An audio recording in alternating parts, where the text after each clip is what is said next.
तारिक भट्ट, अगर आप मुझे सुन पा रहे हैं तो बताइएगा कि ये जो मुशावरत का एक इजलास होने वाला है, किस तरह से आप इस इजलास को देखते हैं? देखिए, जब से सरहद पर तनाव है और हमारे पर एक बहुत बड़ा हमला हुआ है जिसमें हमने कई लोगों को खो दिया, तब से एएनएन पर हम चिल्ला कर कह रहे हैं, सरकार तक ये खबर पहुंचा रहे हैं और हमारी ग्राउंड जीरो श्रीनगर से यही कोशिश है कि जिस तरह से एक प्रोपेगेंडा और एक नैरेटिव चलाया जा रहा है बाहर से, उसे किस तरह से हम काउंटर कर सकते हैं। देखिए, आज का जो ये वार होगा, यकीन मानिए कुछ दिनों के बाद मीडिया पर बड़ी बड़ी स्टोरियां चलेगी और ये दिखाया जाएगा कि इसका जिम्मेदार कौन है। और याद रखिएगा, अब ना गोली चलेगी, ना बम चलेगा, ना ये न्यूक्लियर वॉर होगी।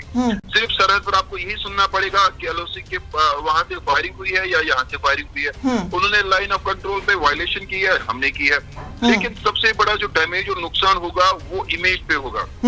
इसीलिए हम पर जिम्मेदारी है, हमारी सरकार पर जिम्मेदारी है कि हमें भी इंटरनेशनली अपने आप को मीडिया में रिकॉग्नाइज करना होगा।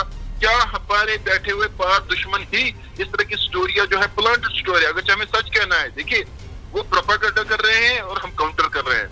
ये बदकिस्मती है कि प्रोपेगेंडा करने के बाद हमें जो है उसका जवाब देना पड़ता है, जबकि सही हम है, हम चिल्ला रहे हैं हम पे हमला हुआ है और अक़वाम मुत्तहिदा सलामती काउंसिल में आज पाकिस्तान के कहने पर ये इजलास बुलाया गया है। हम कई जगहों पे हमें जो है काम करने की जरूरत है। सबसे पहले हमें श्रीनगर से अपनी मीडिया को देखे, मामला कहाँ पर उठता है, मामला है कश्मीर का, मामला है घाटी का, मामला है वैली का। अगर आप वैली से एक आवाज उठाते हैं, आपका एक इंटरनेशनल मीडिया यहाँ पर हो, आपकी वॉइस हो, आप बोल पाए, आप बात कर पाए, आप सच का यहाँ का एक इम्पैक्ट रहेगा, रादर देन कि आप नोएडा से या कहीं और से चलाए, आप यहाँ से उनको जवाब दे। आप टर्किश मीडिया हो, आपका ईरानी मीडिया हो, आपका पाकिस्तानी मीडिया हो या आपका ब्रिटिश मीडिया हो, आपको यहाँ से उन्हें काउंटर करना होगा, यहाँ से जवाब देना पड़ेगा। बदकिस्मती से उसमें कहीं ना कहीं हम नाकाम हुए। अगर हम अपनी लेवल पे कोशिश कर रहे हैं, लेकिन ये आप मुल्क की सतह पर कर रहे हैं। और तारिक भट्ट, कई सारे लोगों का ये कहना है कि जिस तरह से ये तमाम मीटिंग्स जो हो रही हैं, ऐसे में कई सारे लोगों का सवाल ये भी है कि कहीं ना कहीं ऐसे बड़े बड़े प्लेटफॉर्म्स का गलत इस्तेमाल किया जा रहा है।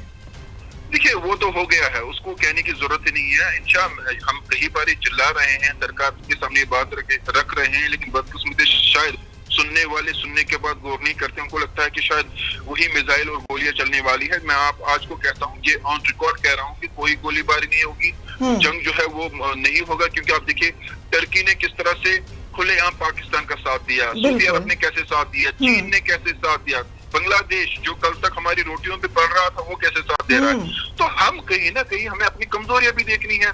देखिए, छाती दिखाने से बेहतर है कि हम अपनी कमजोरियां भी देखें और कल के वक्त में हम काउंटर कर पाए। जो कश्मीर कल तक पथराव आतंकवाद के घेरे में था, आज वो कश्मीर अपने मुल्क, अपने हिंदुस्तान का नाम लेकर चिल्ला रहा है कि मैं हिंदुस्तानी हूँ और मैं लड़ूंगा। ये कश्मीरी कह रहा। देखिए, यहाँ पे जो रिटायर्ड आर्मी के लोग हैं, उन्होंने प्रेस कॉन्फ्रेंस कर डाली। यहाँ की जो आपकी जम्मू कश्मीर की अपनी लोकल पुलिस है, वो फ्रंट लाइन पर लड़ रही है। तो हमें लड़ना होगा श्रीनगर से। अगर आपको ये जंग जीतनी है दुनिया में, आपने श्रीनगर से आगाज करना होगा। और अक़वाम मुत्तहिदा की जो सलामती काउंसिल आज बंद कमरे में मुशावरत करेगी, ताकि 22 अप्रैल को जो पहलगाम में इंशा दहशतगर्द हमले हुआ थे, उसके बाद भारत पाकिस्तान के दरमियान बढ़ती हुई कशीदगी पर तबादला ख्याल किया जाएगा। इसमें यूनानी सदर ने इस्लामाबाद की जानिब से बंद मुशावरत की दरखास्त पर आज दोपहर इजलास शेड्यूल किया है। मैं आपको बता दूं कि पाकिस्तान के दफ्तर खारजा ने कल कहा था कि वो पहलगाम हमले के बाद इलाकाई पेशरफ बशमूल भारत की जानिब से सिंध मुआहदे की मुअत्तली पर अक़वाम मुत्तहिदा को ब्रीफ करेगा। दफ्तर खारजा ने कहा कि ये अहम सफारती इक़दाम पाकिस्तान की जानिब से बैन अल-अक़वामी बरादरी के सामने हक़ाइक़ पेश करने की कोशिश का हिस्सा है। पाकिस्तान 15 रुकनी सलामती काउंसिल का गैर मुस्तकिल रुकन है। 5 मुस्तकिल रुकन ममालिक जिनमें चीन, फ्रांस, रूस, बरतानिया और अमेरिका है के अलावा काउंसिल में 10 गैर मुस्तकिल रुकन ममालिक भी शामिल है। आपको बता दें कि पहलगाम हमला और उसके नतीजे में भारत और पाकिस्तान के दरमियान कशीदगी के बारे में पूछे जाने पर अक़वाम मुत्तहिदा में कहा गया कि ये उसूली मौक़िफ़ है और हम हर किस्म की दहशतगर्दी की मज़म्मत करते हैं, चाहे वो कहीं से भी हो रही हो। दूसरी जानिब से मैं आपको ये भी बताना चाहूंगा कि इस इजलास को अगर पाकिस्तान ने बुलाया है, बदकिस्मती से हमें बुलाना था। हमें हमें जो है फ्रंट लाइन पे होना था। बिल्कुल, कहीं हमें ना दुनिया कहीं को इस बताना है। तमाम जी। तबादले ख्याल से हमें ये चीज़ सामने निकल कर आ जा रही है कि इतने बड़े बड़े प्लेटफॉर्म्स जहां पर दुनिया की तमाम बड़ी बड़ी चीज़ों का फैसला होता है, और साथ ही साथ में इस प्लेटफॉर्म से कई सारी उम्मीदें भी वाबस्ता है, और मुस्बत अंदाज में जिस तरह से हम इस प्लेटफॉर्म को देखते हैं, कहीं ना कहीं लोगों का ये मानना है कि पाकिस्तान इस प्लेटफॉर्म का गलत इस्तेमाल करता हुआ नज़र आ रहा है।